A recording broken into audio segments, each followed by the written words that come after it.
Hello! Turn that music down. Alright, how you guys doing?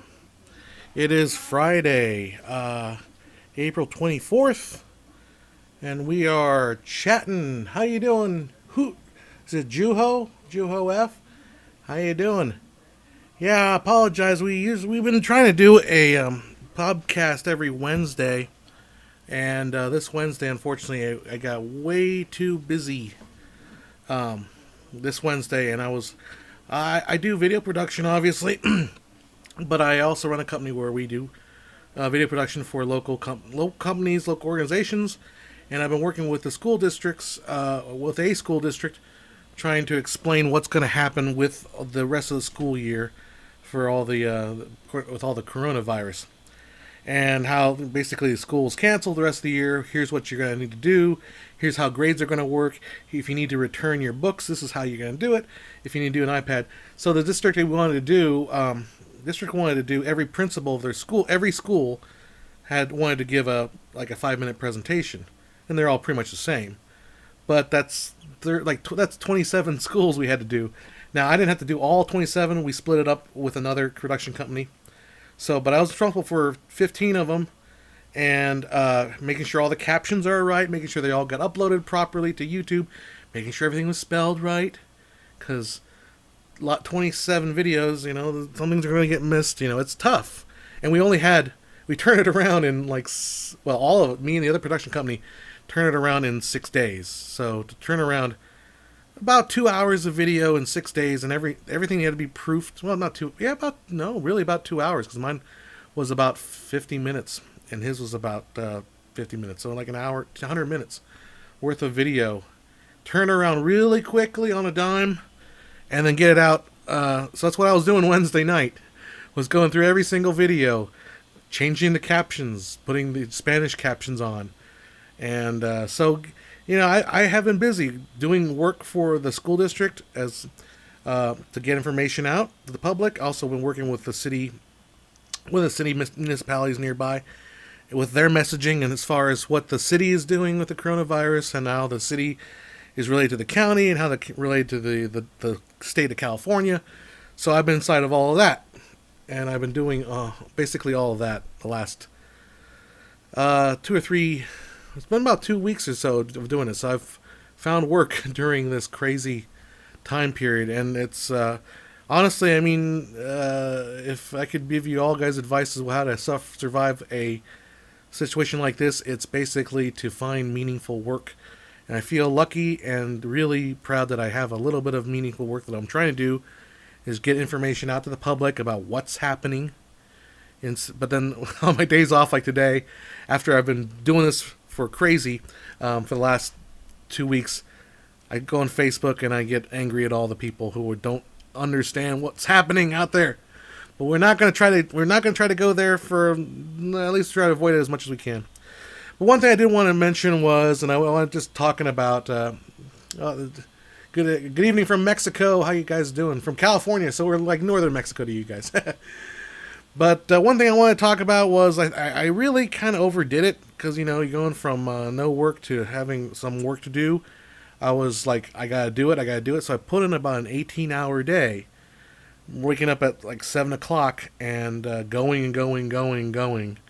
2 shoots, edit, turn around, edit, burn, turn and burn, 5-hour turnaround kind of thing. But I did one thing that I've never done in the history of my career, and I'm not that old of a guy. Are we having streaming issues? Let's see. No, hopefully not. I'm not that old of a guy.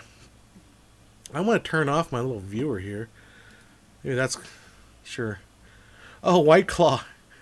You're drinking a White Claw. Not sure. I was curious about whether I wanted to actually try that. I didn't know if it was any good. I am drinking a martini, not a martini, a margarita. My own particular mix, which is the cheap frozen limeade, ice, and tequila, and it's probably the best margarita I get to make. Anyhow, let me have a little bit. So obviously you can tell by the gray hairs of my chinny chin that I'm not young, but I'm not old. And I've been doing this for about 17 years. I have never lost clients' footage. Can't say that anymore. Oh my God. I worked 18 hours. That was an 18-hour day. I think what happened was it's working at home sucks because I'm not used to this. I have an office. It's where the studio is with all the filmmaker IQ stuff. But I don't work here. So 18 hours, I come home, I'm editing, I'm doing something. I have a glass of water, and I'm shaking. I think I'm just shaking. I spill the water all over the place. I'm just drop it. And the SD card was right here on the edge of this desk. And this is actually my home of my rabbits.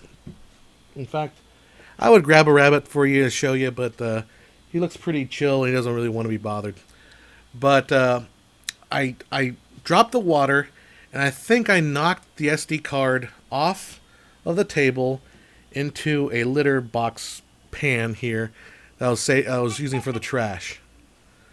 And I lost literally 4 of the principles that we had recorded that day on Thursday's shoot. So I was freaking out the next day, absolutely freaking out.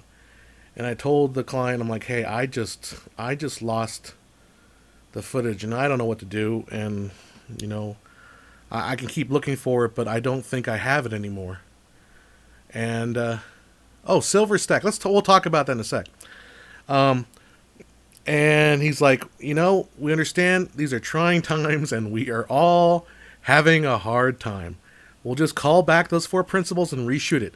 So we did, and I made sure not to lose that card.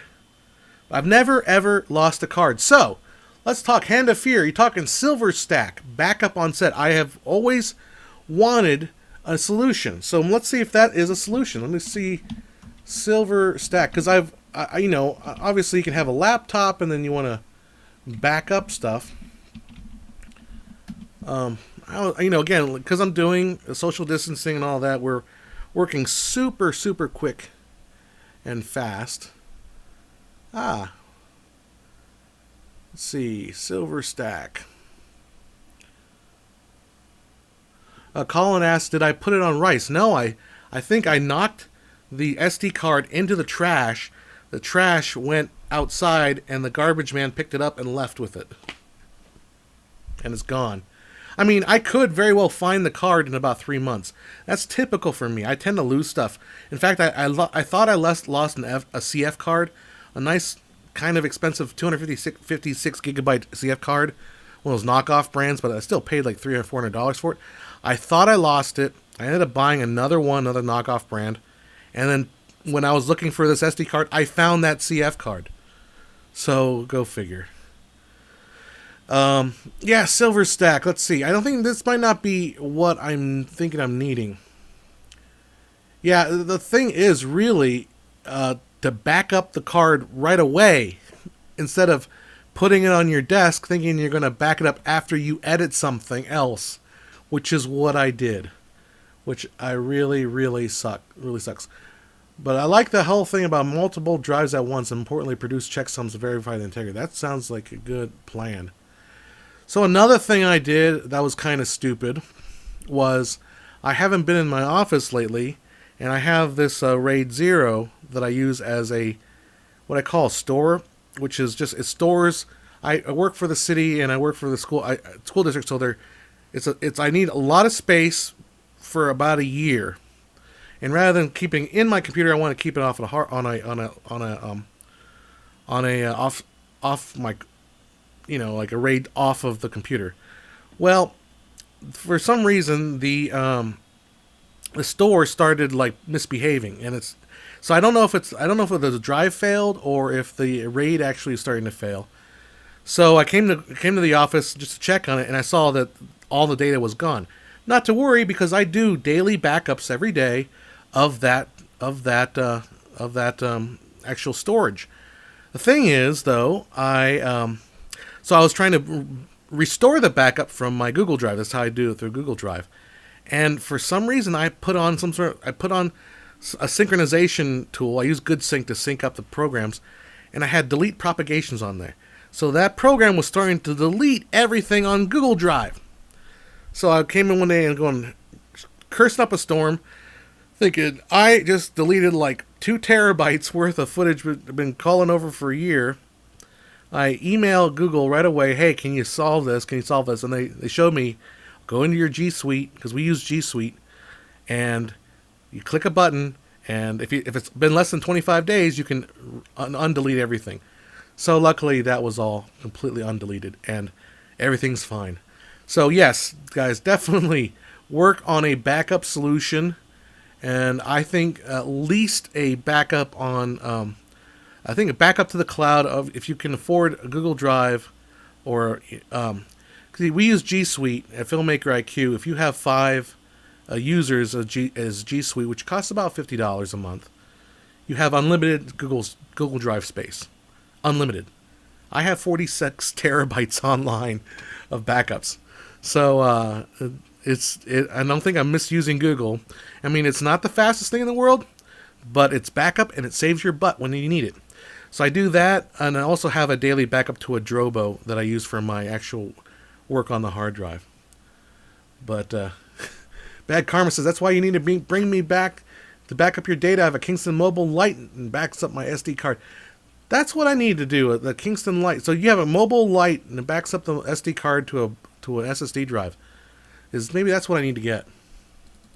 Because I would like to find just something you can just put your SD card in there and it would just zip off a backup, into a drive or something. But that's what I'm looking for. And we got to get you out here sometime too. Kingston Mobile Light. Maybe that's what maybe that's what I need. I'll take a look into it.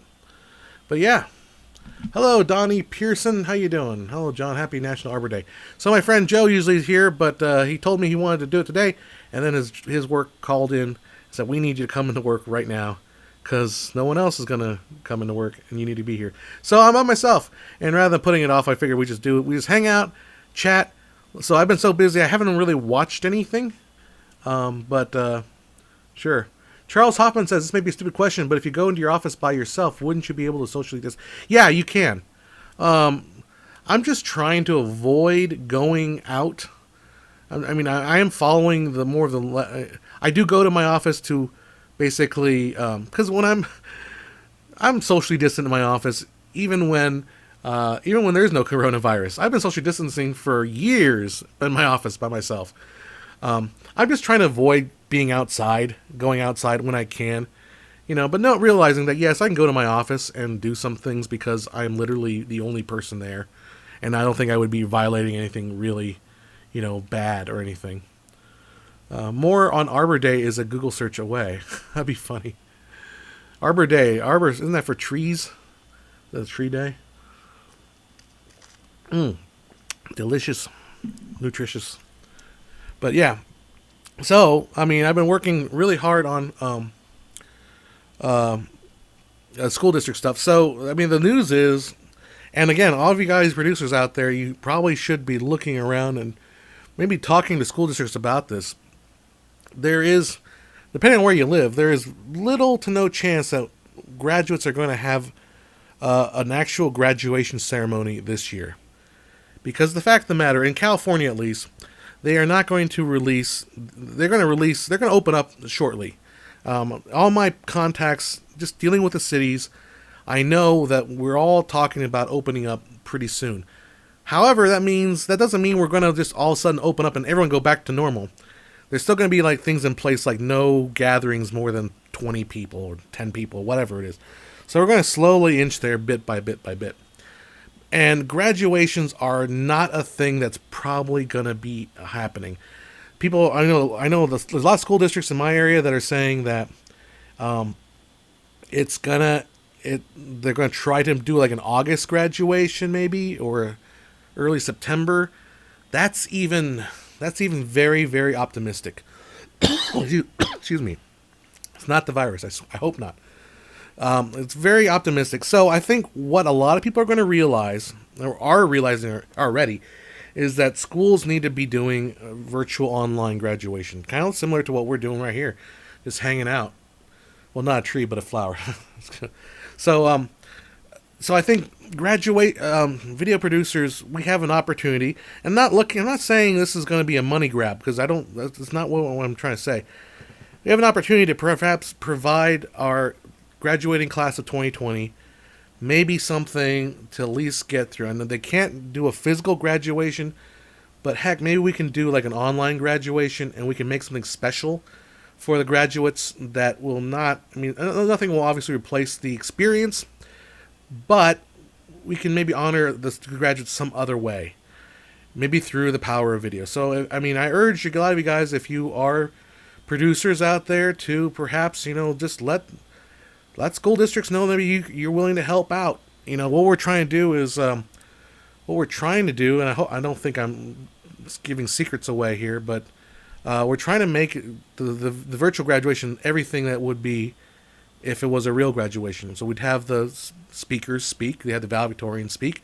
If the choir sings, we will want the choir to do like a virtual choir session, sing the school song, and then go through the names and do the names.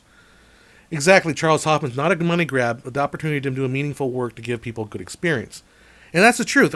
Look, we're not, I don't want, I'm not going to we're obviously going to make some money doing this. This is, so we need to survive. On the other hand, too, what we charge for the graduation might actually be significantly less than what the actual ceremony would have cost. So, there might be a slight benefit, fiscally, at least it won't fiscally be so terrible. You know what I mean? Like, we're not going to be going around asking for $100,000 for these projects, but it's something that we can do as producers. Now, the big, let's see, this experience has taught me something. We should sacrifice more virgins. We stopped for a couple decades, and the world is falling apart. You know what? We need more video nerds out there. My mock-up of that is streaming on SoundCloud. Okay. Oh, Pomp and Circumstance. Virtual Pomp and Circumstance. Lands of Hope and Glory.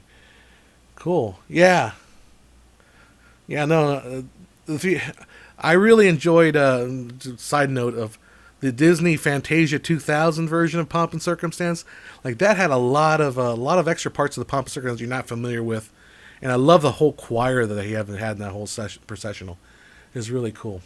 So, regarding the graduations, if you have any, this is something that's really useful for, and I'm trying to discover ways of doing this, is using Excel spreadsheets of all the high school seniors with their names, maybe their motto, or, like what, if they have a special insignia like summa cum laude or something like that, using an Excel spreadsheet to power After Effects to create all these different graphics. And there is a script out there in aescripts.com, aescripts.net or whatever, aescripts.com, something like that. I love that site because it is like the After Effects, because I'm a huge After Effects user. It is like the After Effects secret weapon. It really is, because like you just go on there and like, wow, I can do that, and it's all built in for you. It like makes After Effects so much like more powerful. But there is a spreadsheet to After Effects plugin in there where it will go through your spreadsheet and populate comps based on attributes in your spreadsheet. So I think that's a way to do the senior names. So you can have it create all the graphics for all the senior names, and then really just you have to record somebody naming all the names, and then you just put them together, edit. You can use Adobe's, I'm an Adobe user, obviously, so you can use Adobe's dynamic link, and then just drop. And that's it. You're not creating, hundreds of comps. It's really just matching everything. So the Hand of Fear built an AE script to create credit crawls through an XML file. Cool. Yeah, there's so much stuff you can do with Excel, with After Effects. Charles Hoffman, export from Excel as a text file, run it through a script to get your comps, lower thirds, I guess. No, there's actually, like I said, there is an actual AE script. It's $50, but $50 for something like this is trivial. But it will populate, and you create your comp, you create your template comp, and you just say, this layer, I want you to grab it from this field, this layer, grab it from this field, this layer, grab from this field. And there you go. I think you can, with regards to like images, I'll have to figure that out. I think there's a way for it to call an image out of the comp. You just have to put the image location on the Excel file. So that's an idea for everybody who's a video producer out there to think about, as a way. Another thing I've been doing, actually, a lady that I worked with doing Pirates of Penzance a few years ago. She teaches at a high school, at a small academy high school. She teaches a choir, and their project this year. It's funny because all the school districts, all the public school districts in my area say your grade, as of March 13th, when they all went on spring break, your grade is going to be the same as that grade. You cannot lower it. If you have an A, you don't have to do anything for the rest of the year. You'll get your A. But you have an F, you can do all the online material, and you can try to boost your grade a little bit, but you can't decrease your grade. Well, this academy, apparently, because they're a charter school and they're a little more rugged, they're like, no, you're gonna do the online work and you're gonna like it, and we're gonna grade you on it, and you're gonna. So anyhow, she's doing choir through Zoom, and just trying to get the choir kids at home to do a virtual choir. That's gonna be that's her homework assignment. Is every kid to turn in a virtual choir assignment, recording themselves with their phone, singing their part of Across the Universe, and then I'm going to help her put it all together and make a little video out of it. And I think that'll be pretty cool. That'll be fun. I'm looking forward to that. I've never done that with other people. I've done it with myself playing the trumpet, but I've never done it with other people, so that'll be fun. And it'll be great because, hey, gotta do something during these times. You can't just sit around surfing Facebook yelling at people for being idiots, because that's not productive. Okay, Hand of Fear. You might want to look into powering it through a simple. Well, I mean, this script. Let me just pull it up so I can show you what it does. aescripts.com. It's my favorite site ever. I love this place. It's just called spreadsheet. Text to spreadsheet. No, not the other. Comps from spreadsheet. Not data mosh. That's not what I wanted. Comps.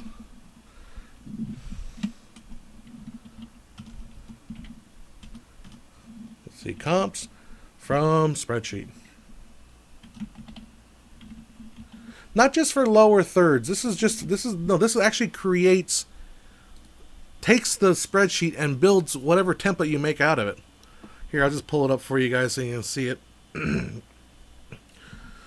So comps from spreadsheet automatically update text and layers from a spreadsheet.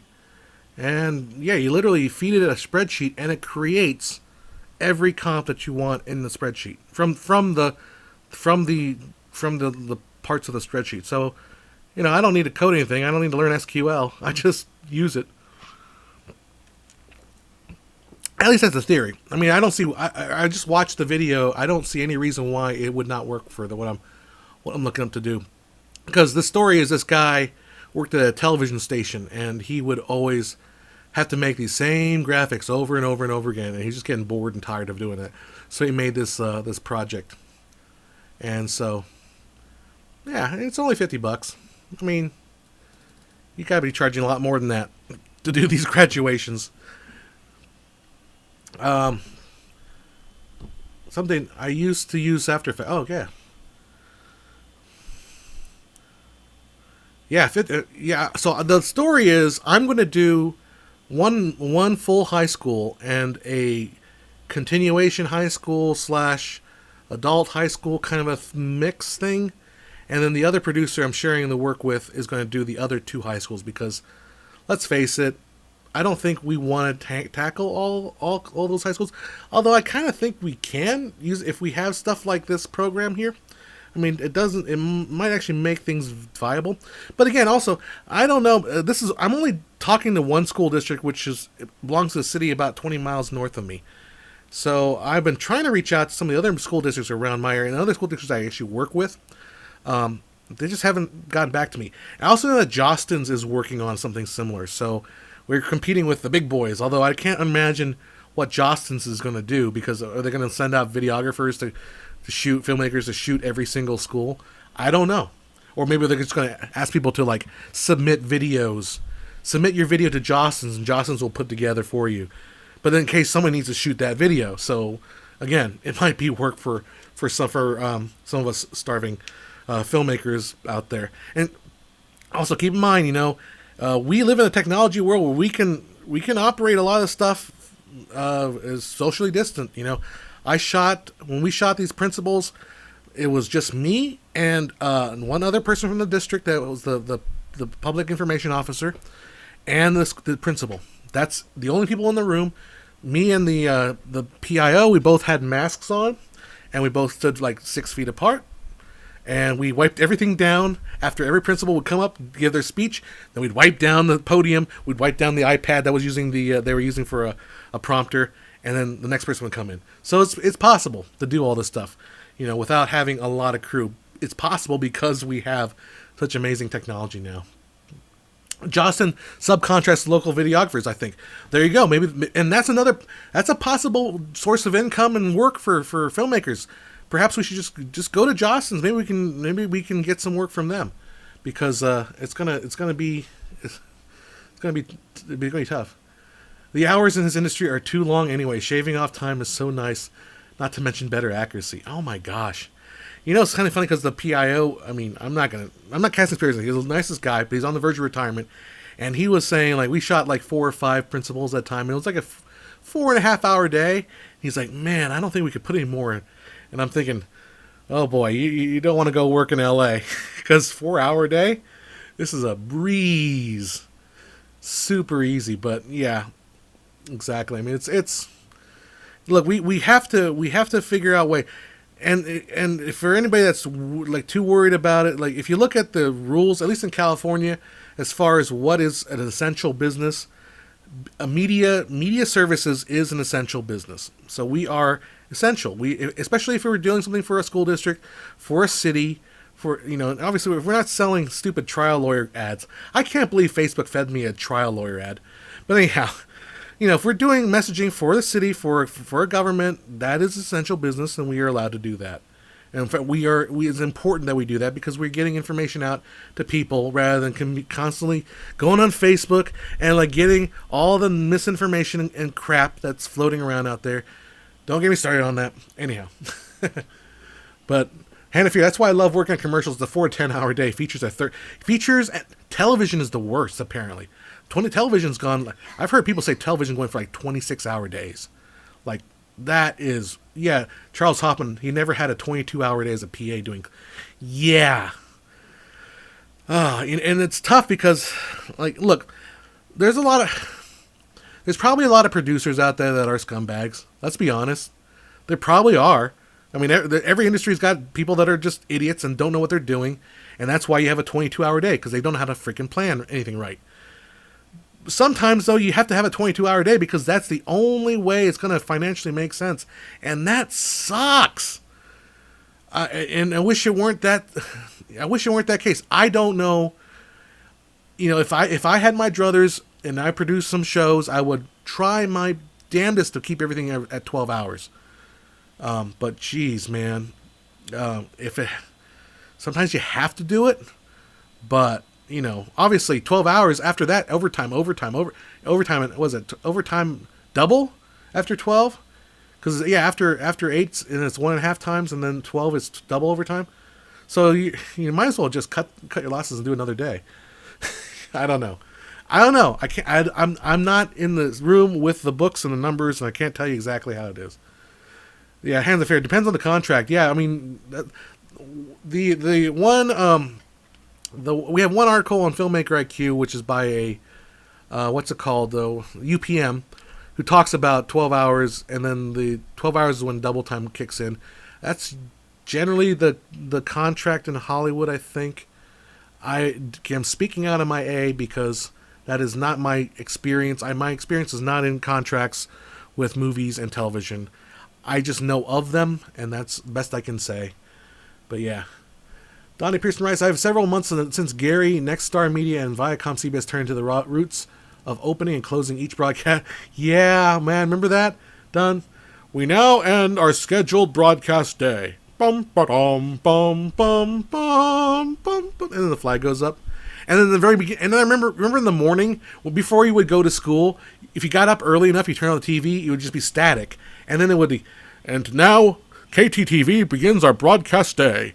Boom, boom, boom, boom, boom, boom. And then slowly, when I was in high school, they started playing infomercials later at night, a little bit later, and then all of a sudden they realized, hey, why don't we just sell this crap? To just, even if we get $10 for it, if we get a little bit of money, it's better than going off air completely. And then came all night long infomercials. So then we had that.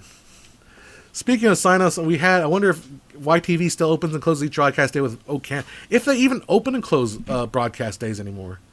I don't know. But yeah. Let me have a little bit of sip of my rapidly defrosting margarita here. Yeah, I remember those days, when TV used to go off. Also, I have not been working on my Fox video because I've been busy, obviously. But one thing I did do was we're talking about the history of Fox from William Fox all the way up to when he leaves the company, and then after that we have when Daryl Zanuck takes over, up to Rupert Murdoch, and then Fox, the TV station, and then Disney obviously takes it over. So we're talking about the earliest days of Fox television, and it's like fascinating to think about the time when Fox only had 2 nights a week of original programming. So only two, or only one night with Married with Children, and then another night with television, and then the rest, I guess, would be with syndicated stuff. It's just hilarious to think about that they just you would just have that. That's weird. As an insomniac, I saw too many of those sign-offs. Donnie Pearson, BBC Radio 4 in UK still ends each broadcast day with God Save the Queen, and hand things over to the BBC World Service for late night period. That's cool.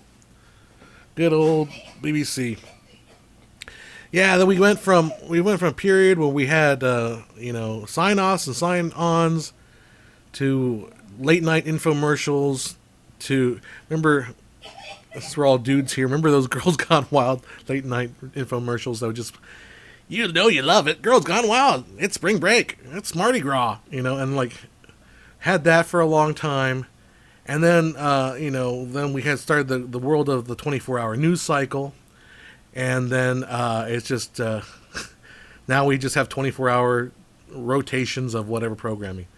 El Chamina Productions asks, how are you streaming quality so well? Luckily today, for some reason, the upload quality is actually decent. Hopefully the quality is actually coming across.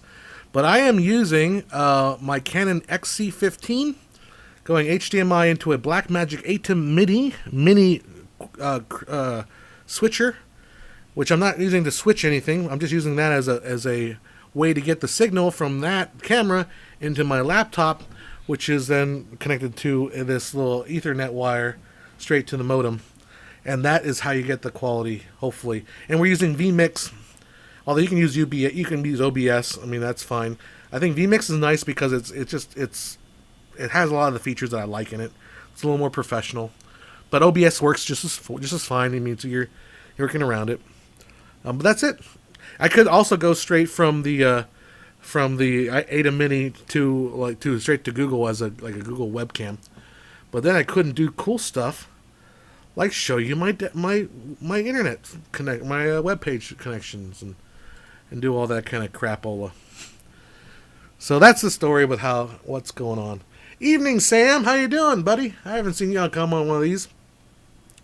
Hope you're staying safe out there, and I never quite know where you are at, because I see sometimes you're in the States, I think, but I'm not sure if you're in the UK either, because I've seen you a little bit of both. vMix and Wirecast, which one do you recommend? I like vMix because I think vMix is more scalable. Wirecast to me, you're in that's right. I thought you were in Tennessee. Maybe I got you mixed up with somebody else that I thought was in the UK, but I always get confused. Anyhow, vMix and Wirecast. Wirecast, I don't think I ever really spent that much time with it. But vMix to me was always very modular. So if you are just starting out, there's a free version. If If you want to go up a little step, there's like a $50 version. And if you go up a little bit higher step, there's like a $200 version. And I worked my way up to the $400 version or something like that because I keep adding stuff I wanted to do. So with this one, usually I can call up my buddy Joe and we'll be on together using a Skype phone, like a call-in chat feature. I mean, it's got a ton of things. I don't use half of that. Let's see. Here in Argentina, we used to travel hours to go to work. That's because rent's super expensive. That's California too. That's why That's why I live about 2 hours outside of LA. And most people in my neighborhood we're a bedroom community. Most people travel. Travel 2 hours to the capital, study 4 hours, another 2 hours trip back home is terrible for your mind. I know. See, I'm kind of hoping that we eventually solve this whole. We solve this driving car. If our cars were smart and could drive themselves, and we could just sit there in the car, maybe take a nap, or do some homework, do some reading, just goof off while the car is driving itself. That'd be nice. Donnie Pearson, speaking of Disney, there is still no word whether Disney would rename 20th. No, 20th Century Fox Television is 20th Century Television and fold into ABC Studios. Fingers crossed. That is a good question. I mean, right now, it sounds like they're keeping it as 20th Century Fox. Again, I think the talk about it is that Fox, they didn't want to call the movie studio Fox, which is the biggest irony because William Fox himself had nothing to do with the TV studio or TV stations, but his studio got his name taken off of it in order for Rupert Murdoch's TV stations to keep their Fox insignia. So that's the weird thing about it. I'm hoping, 20th Century Fox Television. I kind of hope they don't get rid of that because I'm nostalgic and a little part of me. I also because I've got some friends that work on that Fox lot and nobody wants to rename that thing. That's such an iconic place. It really is a special place because there's no other place in Hollywood like it. It's literally like the only. Well, it's not the only studio inside Hollywood. It isn't in Hollywood, but it's one of the few studios left out there. So, Donnie asks, "You mean TV network? No. So Fox is Rupert Murdoch still owns Fox Television Network, right?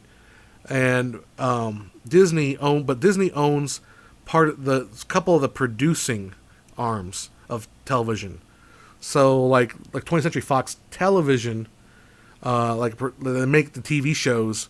That's still 20th Century Fox, and it's confusing. But the actual TV stations themselves, Disney doesn't own those, and Rupert Murdoch still owns that. I love the name 20th Century Studios though. Yet I wish Disney would have merged 20th Century and the so-called currently defunct Touchstone and 20th Century Touchstone. That'd be kind of cool. The ironic thing in 20th Century Studios is that was what Daryl Zanuck started in 1931. So 20th Century Studios. So we're going back to Daryl Zanuck times, which is that's a big irony of the whole thing. Fox Television is different from the television production arm of Fox, right? Yeah, it's kind of confusing too. And then I believe Disney is only leasing the Fox lot from Rupert Murdoch because Rupert Murdoch still owns the Fox lot, I believe.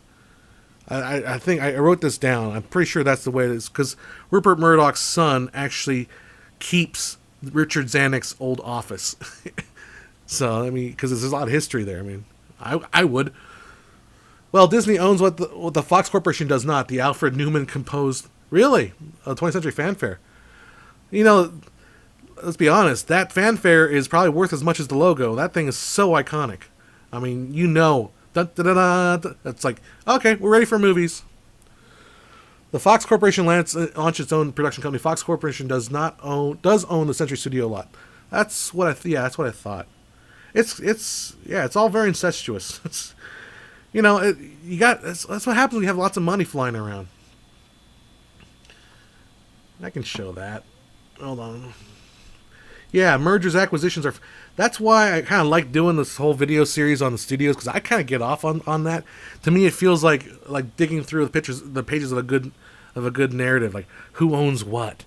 Like I was looking at a story about part of the reason why I wanted to do the studio story was I was reading about MGM and what happened to MGM after in the 70s and 80s when Kirk Kerkorian, it's hard to say, he bought it and sold. Kirk Kerkorian bought and sold MGM 3 times, and he made money each time he did it.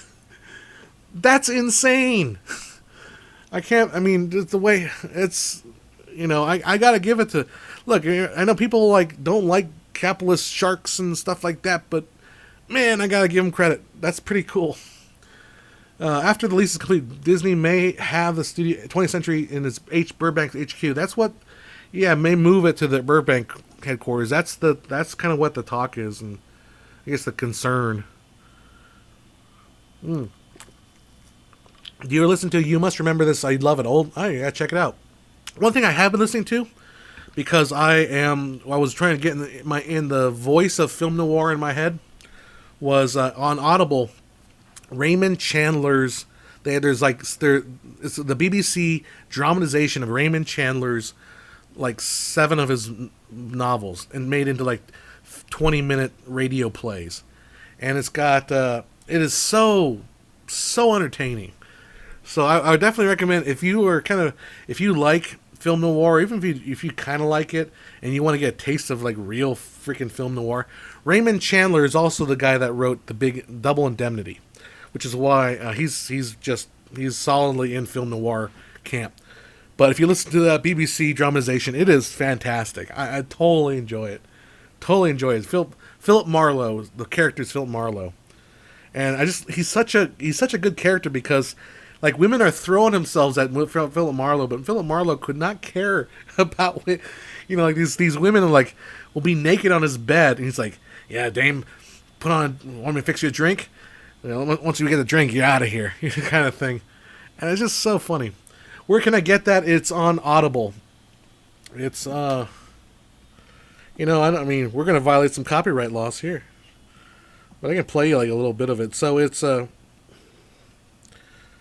here's the little William Chandler. It's not really in focus, but this is Audible. Let's go.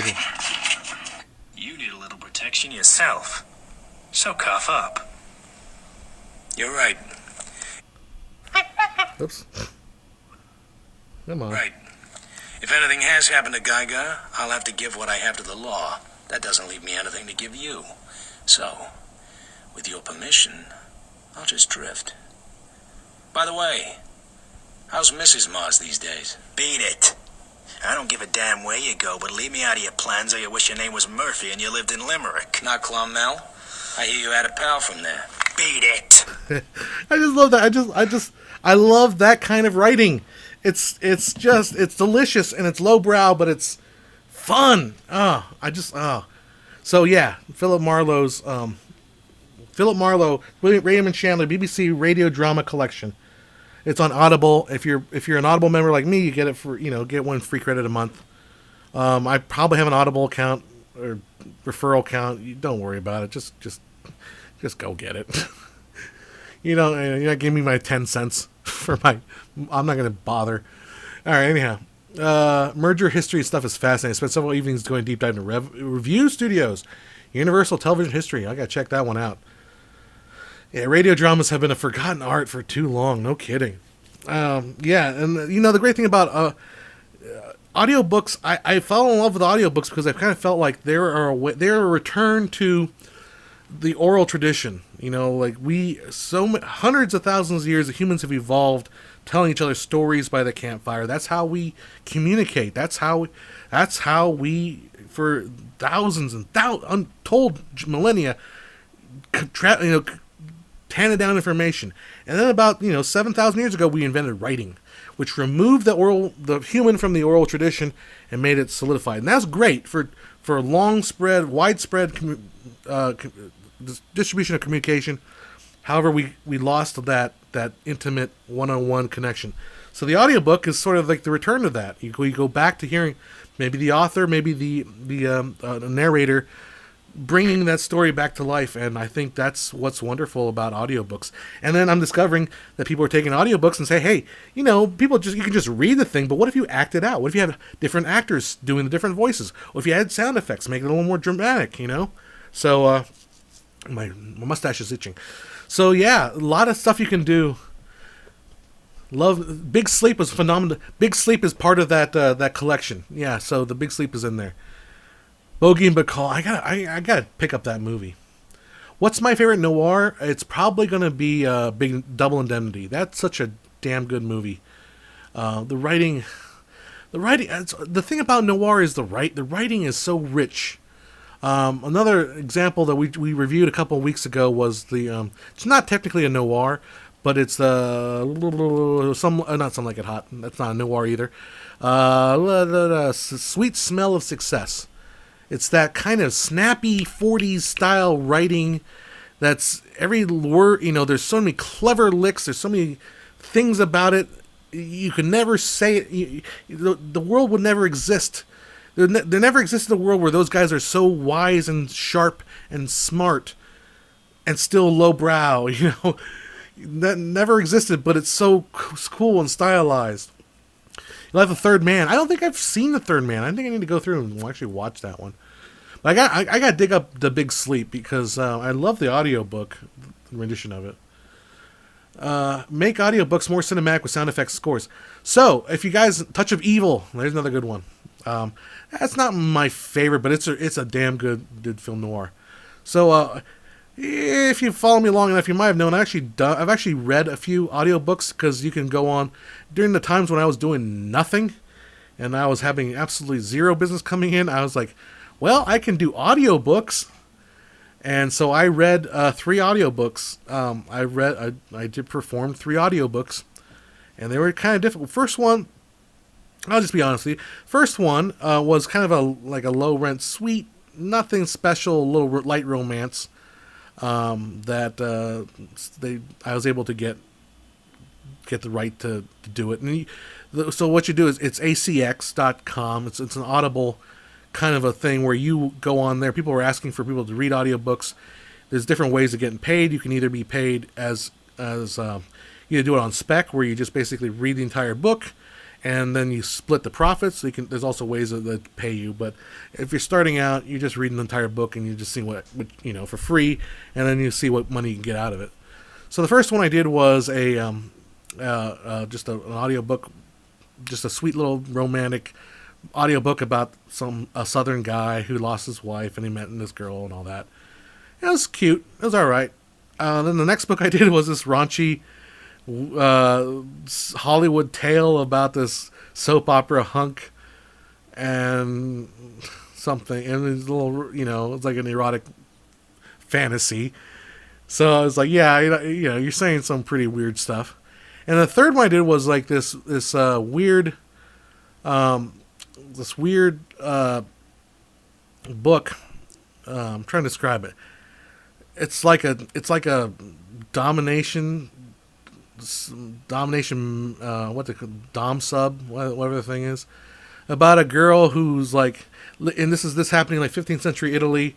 She goes to this wise master who's supposed to be like this pimp who runs a brothel in town, and she's like, my husband I'm supposed to be wed to does not love me. I caught him in bed with a young woman having sex, and since I'm such a protected little virgin, will you teach me the ways to please a man?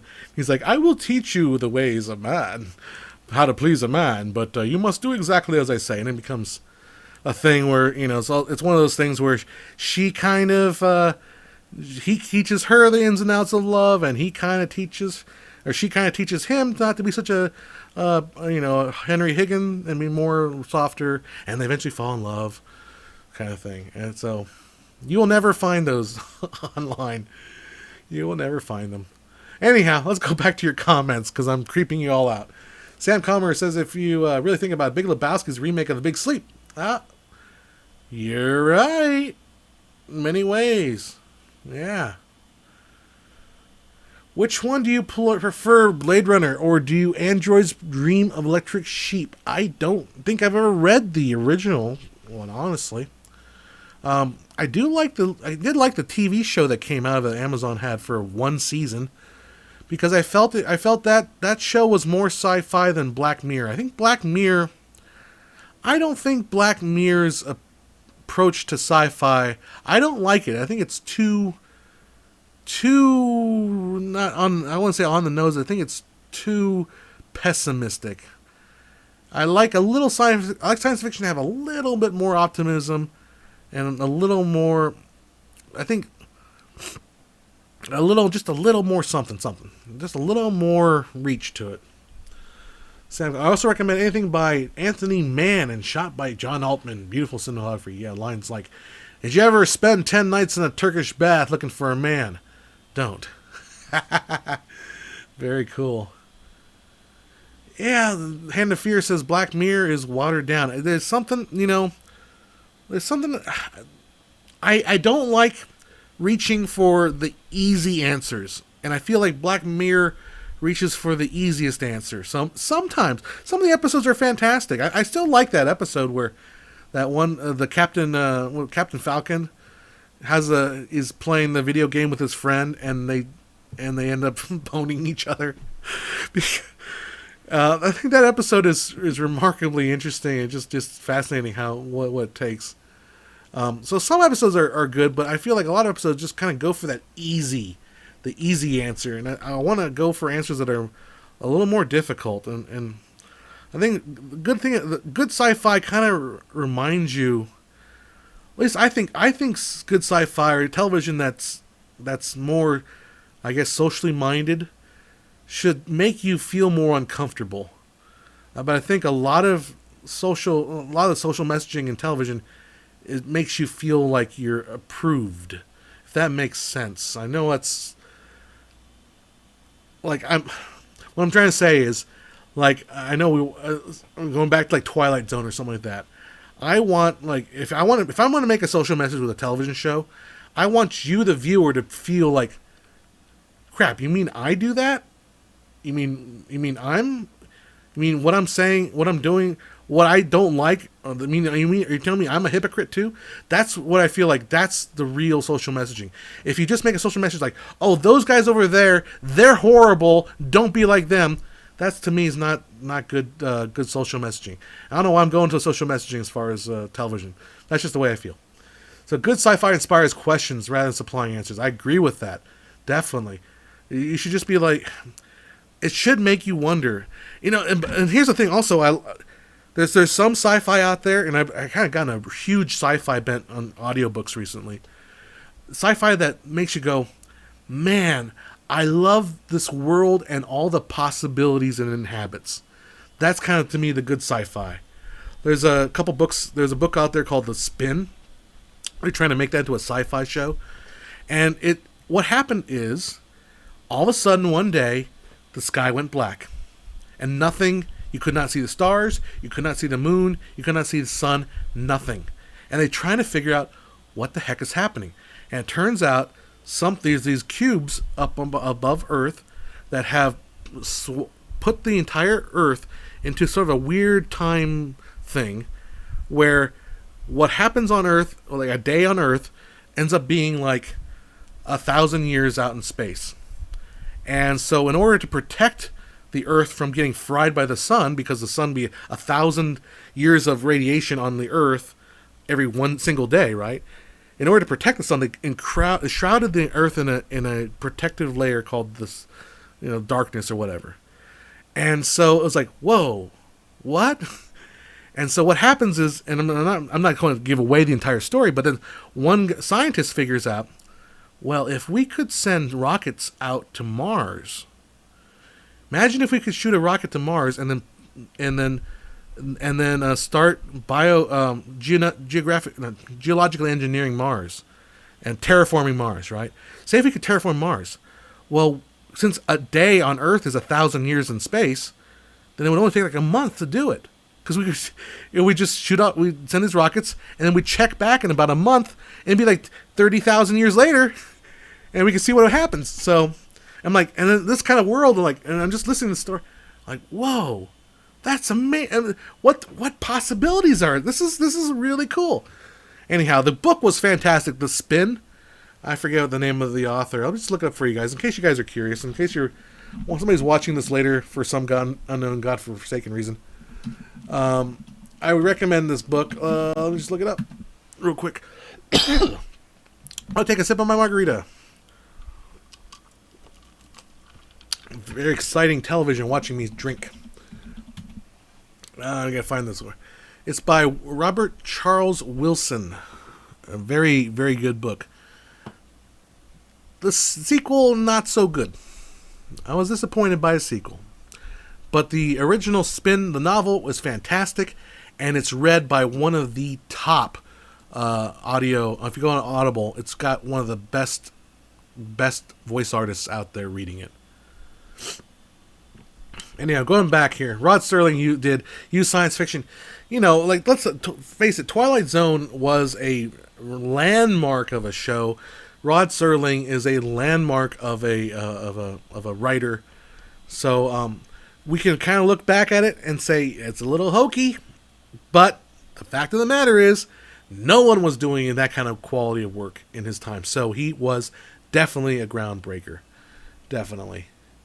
You should check out an anime called Now and Then, Here and There. Very heavy subject matter, very smart. I'm not a big fan of anime, although I'm going to be starting to be because I've during this time I got myself a Amazon tablet Fire, and I discovered that's really a good way to watch or to go through comic books. So I've been kind of doing a lot of comic books. I've been doing some anime. I haven't gotten anime yet. That cooking show anime. I really love that. Whenever I saw that one night when I was in Grand Canyon, that show was bonkers. I gotta check that one out. The cooking anime show. That was crazy. Anyhow, Nick, I've seen most of your educational videos. Thank you. Wanted to ask you preferred Canon profile setting for shooting a short sharpness, contrast, saturation, color. Good question. I don't really know. Generally, good idea to turn your sharpness down to about 1 or 2. Because you don't want to bake in sharpness. You want to leave that for yourself to do it in post-production. Canon color profile, you don't have to worry too much about the Canon profile. I have it on this camera I'm shooting right now. I usually have a production. It comes with a Canon production style, which is kind of flat, and I usually go with that. Because it gives me a little extra dynamic range. I can kind of feel that little extra dynamic range. But, yeah. Color profile is not going to be your magic bullet. You can, I'd say just keep everything in the middle. Really what you want is you want a camera that has a log profile. And look, a lot of cameras aren't going to have that. And that's just the way it is. So people, try to develop styles that are like flatter by taking the saturation down, by bringing the contrast down. Your mileage will vary. I would say with a simpler camera, try to maybe shoot more conservatively. Don't try to blow anything out, and don't push your saturation too high in camera, and then just try to get as close to the right pictures you can in the camera, rather than try to do the post-production route. Hannah, if you're obviously Akira the Ghost in Shell, yeah, I watched that. I just watched that anime. Great sci-fi, not just great anime. Yeah. Ghost in Shell is the kind of what I'm talking about as far as like going that extra mile, because everyone's like, well, yeah, it'd be cool if robots decided they're all going to attack us and kill us. The robot apocalypse. The robot apocalypse is like the first. Okay, robot apocalypse is simple sci-fi. Oh, robots turn against humans. We all die. That's simple sci-fi. To me, more interesting sci-fi is robot apocalypse happens not because robots are evil, because robots are benevolent. So maybe I like to find the twist of it. I always think that maybe we invent sex robots and then we stop reproducing. And that's how the robot apocalypse works. Why does it come down to sex, John? No, but that's why I like the routes not traveled. That's what I enjoy. See, Technicolor Cinecolor profile above. It gets close to log as possible. That's the thing. The Cinecolor stuff was, the Cine style was is kind of old school now. I mean, it used to be more so when we first had the Canon 5D and all that. I feel like it's not really. I mean, it's more of a conservative way of approaching how you're trying not to bake that much color processing into the image. Basically, that's what it's doing. But it's not log. It's not really simulating log because you're not really getting the dynamic range that you're going to get with log. But it's like my shoulders have to kind of thing. The problem with a lot of animes is aimed at Japanese children. The interesting stuff is a lot more rare, and that's the truth for American productions as well, and a lot of American stuff too. Have you watched Pan's Labyrinth? Sorry, Syrian artist, I did not answer your question earlier. I did not. I ran through a bunch of other stuff. I have seen Pan's Labyrinth. I really think it's great. I think Del Toro, when he's in his element as far as the fantasy. There is few better than the way he is. I mean, we all wish he did have a chance to finish that Hobbit movie, because his Hobbit would have been totally different. Different. Yeah, Hand of Fear. Yeah, camera can't do log is the best you can get, and you're absolutely right. You're absolutely right. I'm just saying that you're not going to get that much benefit. You're going to get some. I agree, though. You're not. I mean, you're going to back off committing atrocious mistakes. You're going to back off making errors that maybe you may not be able to recover from. That's at least a good thing about the Technicolor Cinecolor. Again, you're getting me after Martini hour, and we're going to be talking about Donnie Pearson. Some universities are planning virtual commencement ceremonies. I think with if we're going back to that subject matter. I think with university, it's a little different because, look, if you get your doctorate, come back in the spring and we'll have a graduation ceremony. That's fine, Or if you get your bachelor's, if you happen to be part of next year's ceremony, yeah, it sucks, but it's not like it's holding you back from your next part of your life. Like high school graduation ceremonies. There were people talking like, let's have high school graduation ceremonies during winter break. Are you kidding me?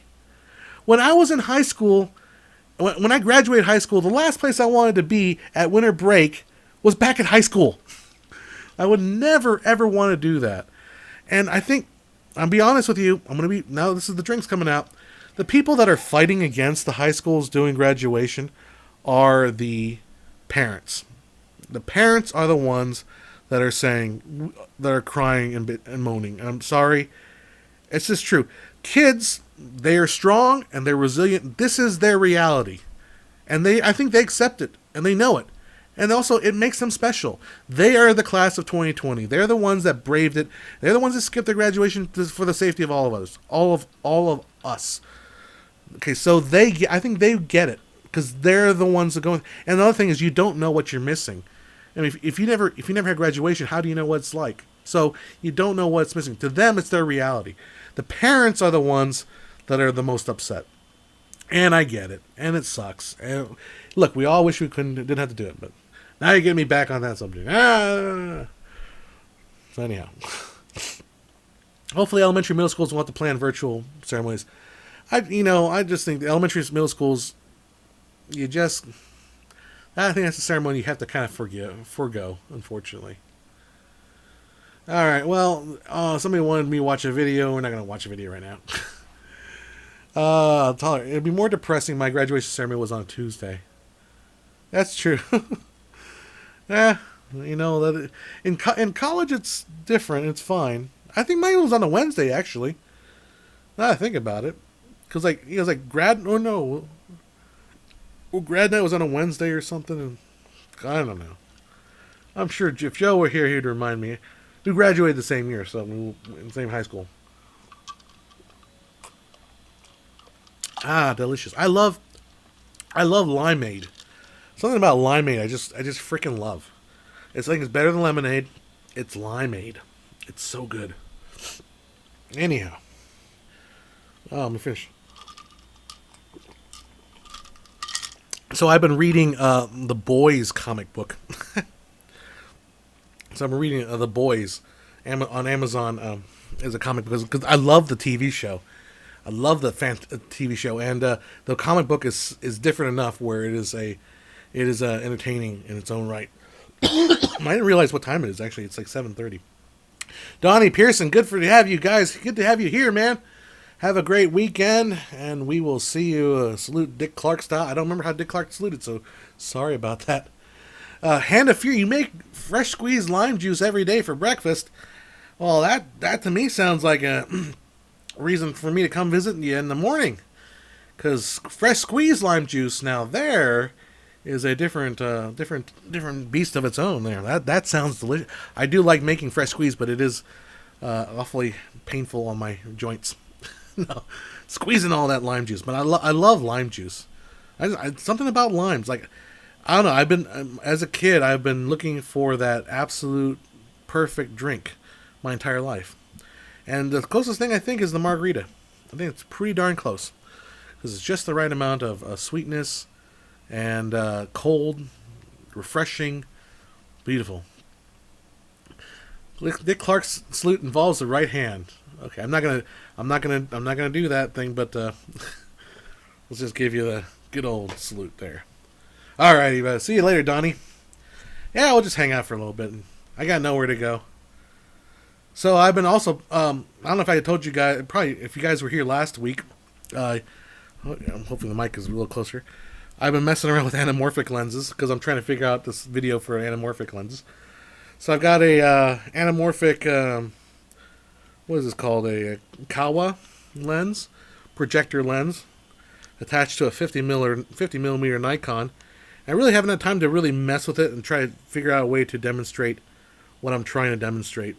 But, yeah, one of the videos I'm working on, if I get some chance. I really wanted to work on the Fox video this weekend. Maybe get that Fox video out next week. That would be a good plan because I'm kind of in the middle of a lot of projects, or I'm kind of in a lull between projects. So maybe we can get that Fox video done. I'm working at home. Just because I want to try to avoid going out as much as possible. I mean, the less I go out, the better. Until they kind of relax everything and I feel more comfortable going out. But yeah, tell her the Monstros del Axel. I love lemonade too much. I drink 2 liters in a second. Yeah, that's the way I am. Tarantino style drinking. Very good. Yeah, so that's the story with that.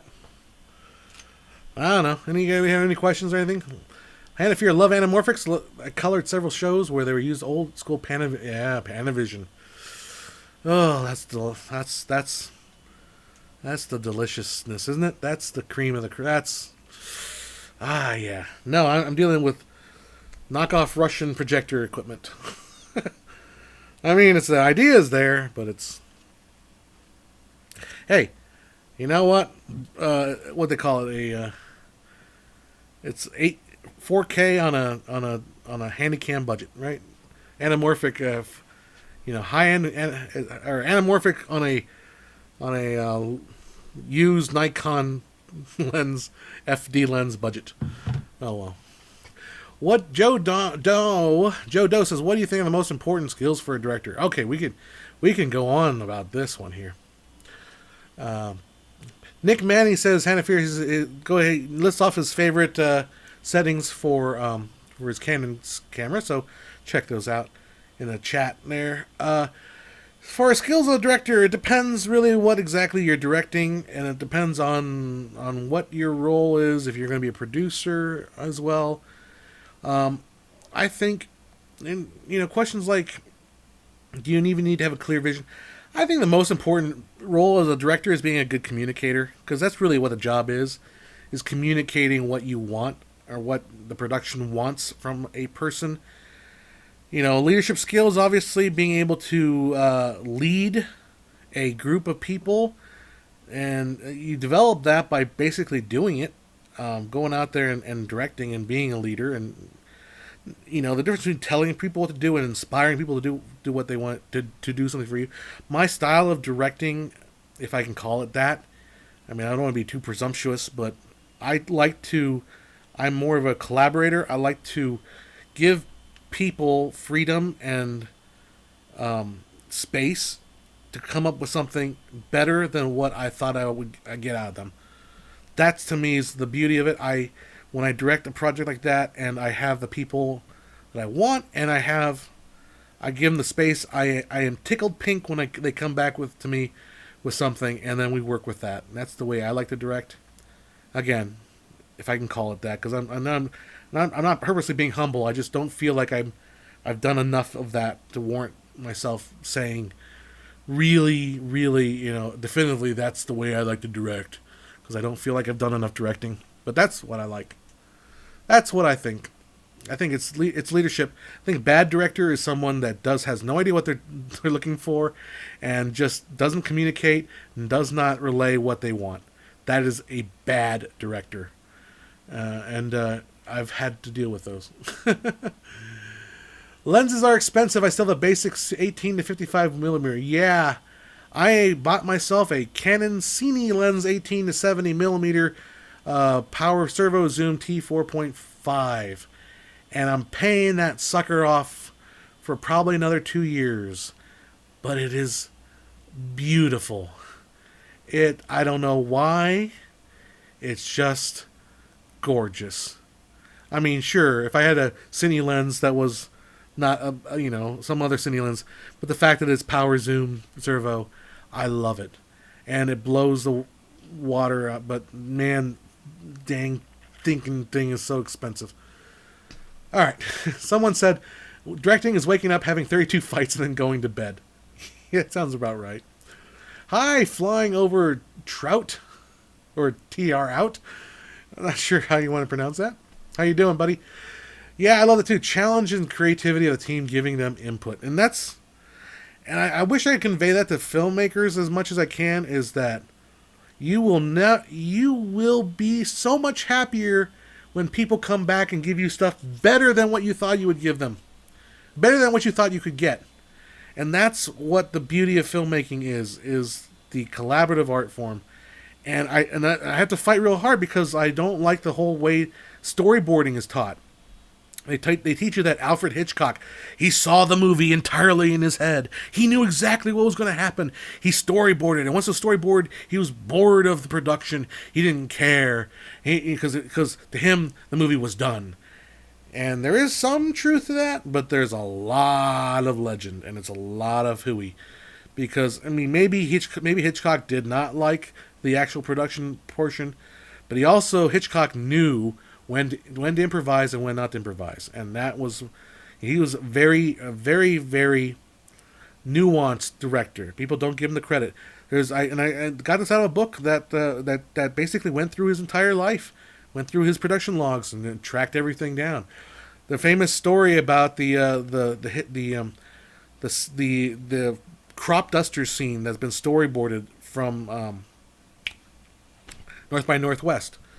The ads on the poster show that, oh my gosh, you see the storyboards of how he envisioned the crop duster scene. That was all marketing bullshit. Those storyboards were created after the sequence was actually made. That's why the storyboard matches it so well, because it was obvious it was already done. But Hitchcock is an fascinating character if you really, really get past the myth of it and look at what he did. I'm trying to shoot my first short film on 700D. Go for it, buddy. T5i in Greece. Awesome. Still in quarantine, shooting postponed for now. You'll have your chance. You give it a chance, man.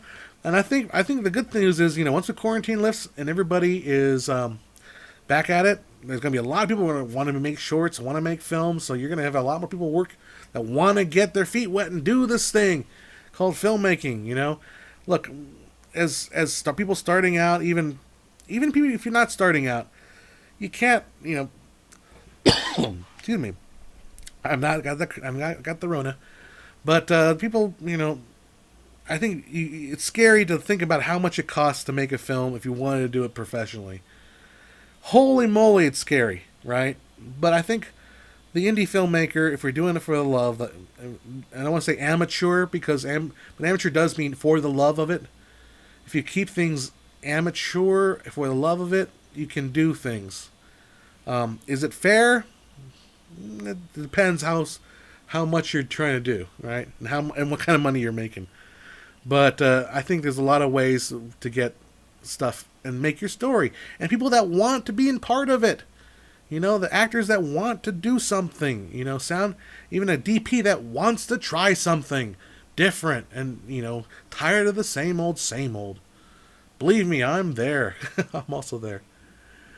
Tomlin Films. Yeah, I've been a one-man type shooter most of my projects. I love working on a team, bouncing off. Yep. Timothy, storyboard or outline more important? It depends on your style. If you have an outline and that's what you, again, like if you have an action sequence, storyboards could be more important because it conveys what visually you want to tell. An outline might just be more important if you're shooting Curb Your Enthusiasm. They don't. I guarantee you, they don't storyboard Curb Your Enthusiasm. Guarantee it. They outline it though, but they do not storyboard it.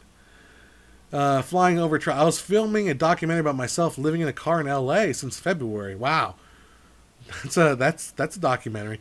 Pandemic coming put a big change in the direction I kept filming. Well, that will be an interesting. That'll be a very interesting documentary. Yeah, Curb does not look like it was storyboarded. No, definitely not. Timothy Mellion, everything is important in filmmaking. You need everything to come together. Yep, that is true. Everything is important.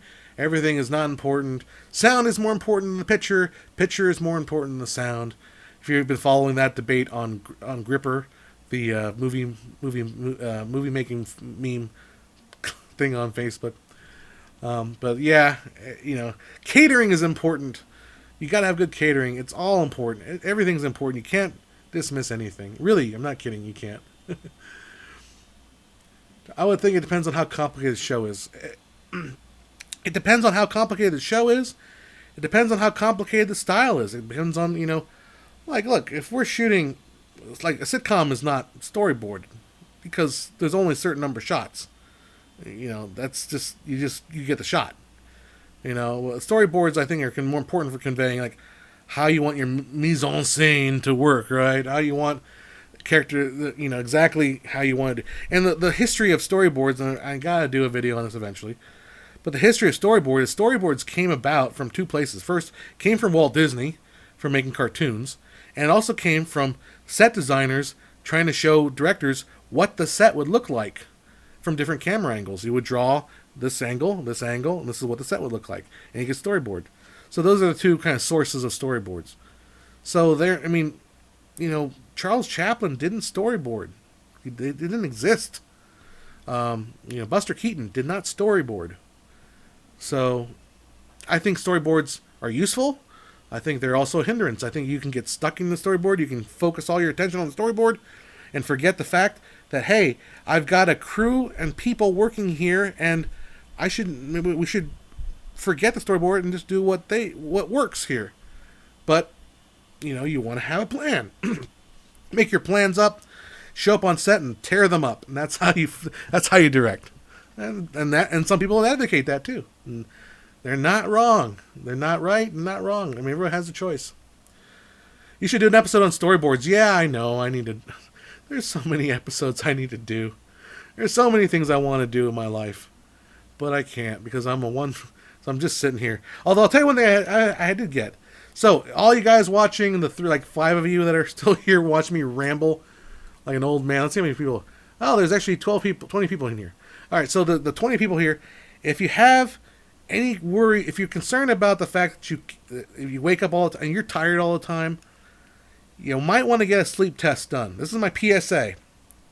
In the last year, I've been feeling miserably tired, and I've been soldiering through it, man. I've just been soldiering through it. I drive out to Orange County, which is about 2 hours from here. I have to pull over, get out of the car because I would fall asleep in traffic. It was hard, but I soldiered through it because I'm a good American man, and we're gonna work hard. We're gonna go for that dollar. We're gonna work the extra hours. fact of the matter is I was not getting sleep. So I got to the point where I was waking up like 7 times a night to go to the bathroom, whatever. Just wake up. Went to my doctor, said, "Look, I want to do a sleep test because I don't think I'm getting sleep." I go get a sleep test. All right, so if you have sleep apnea, which is what happens is your throat closes up while you're sleeping. And look, there's no secret. I'm a big guy. I've got a fat neck. I'm just a big dude, right? Big dudes, when we lay down, stuff pushes other stuff, and we have trouble breathing, right? So I was a severe sleep apnea person. I'll admit it. My privacy is gone. Severe apnea person has about 30 or 40 episodes a night where they stop breathing or something happens to their breathing. 30 or 40 times an hour. I was doing 89 times an hour. I was stopping breathing. It was redonkulous. Okay. So I went to the sleep doctor, and he calls me. And this is during the coronavirus. He calls me and says, you're really way up there. Like, what are you going to do? Like, well, he's like, well, I want you to come into my office and do a real sleep study in the office. But we can't because of the coronavirus. How about I get you, in the meantime, a CPAP, that machine that auto-adjusts, and you just use that for the time, and then we'll get you in and we'll do the final. I went from 89 times a night stopping the breathing to my CPAP machine saying I stop 3 times a night. And I started using this thing about 3 days ago. Holy moly, my energy is way higher than it's ever been. So if you are like me and you're going towards your 40s, if you're coming toward the ends of your 30s and you're heading that direction and you feel tired a lot and you just don't have energy and you feel like you're not getting a rest, you feel like you have to take a nap, seriously look into a CPAP machine. It's not terribly expensive. I think I'm paying like $75 once and then like $12 because my insurance covers it the rest of the way. And it's going to be I'm paying like $11 a month for like 10 months. So it's not like, major expense. But supposedly sleep apnea was a major contributing factor to Carrie Fisher's. I read that too.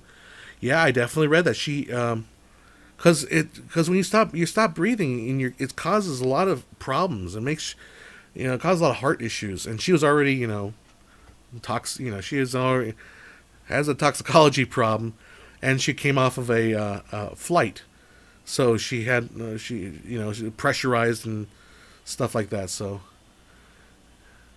Charles Hoffman, 40s are in my rearview mirror, as my daughter delights in telling me. Well, 40s are and beyond.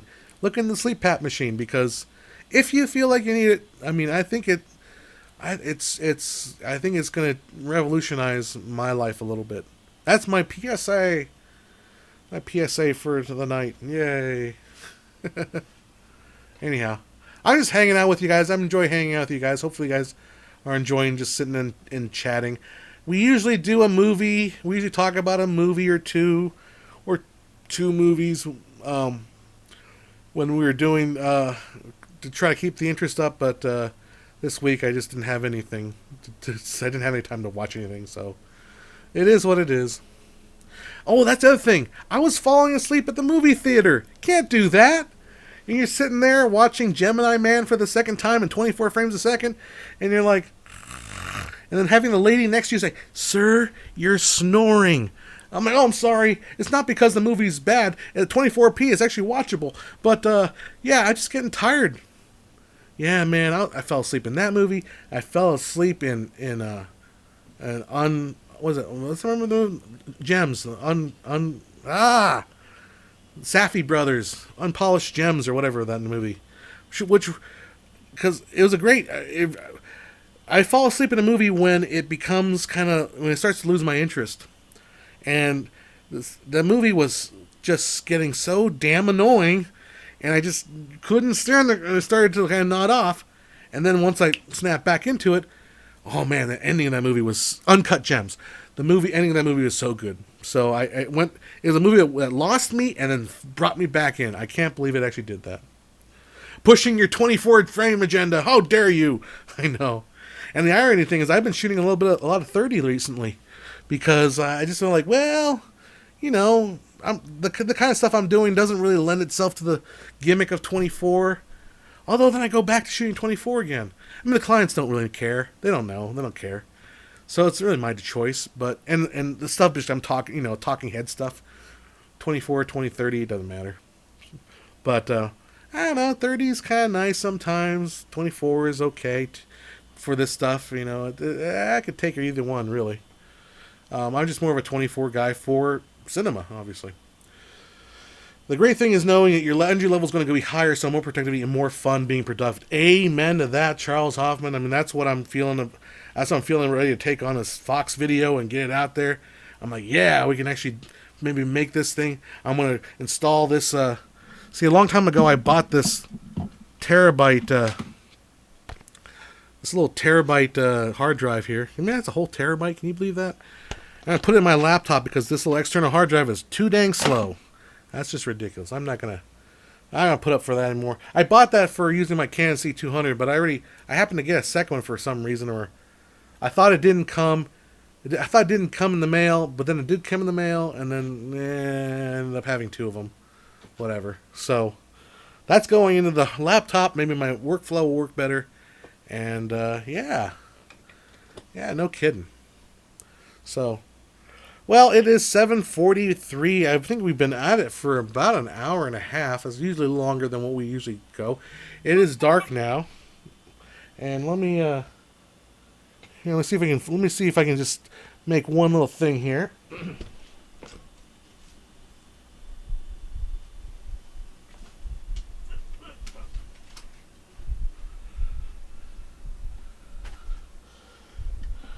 All right, here I am. I'm back. So, I wanted to kind of introduce you to my little office mate right here. I've got two of them. This little girl is Asia. Say hi to the camera, Asia. She's my little bunny rabbit. And her brother / husband, or whatever you want to call it, is Axel, and he's hiding down there somewhere. But that's kind of the nice thing about working at home. I get to hang out with my little fur friends, fur bunnies. All right, Asia. I know you were just sleeping and hanging out. She's not really.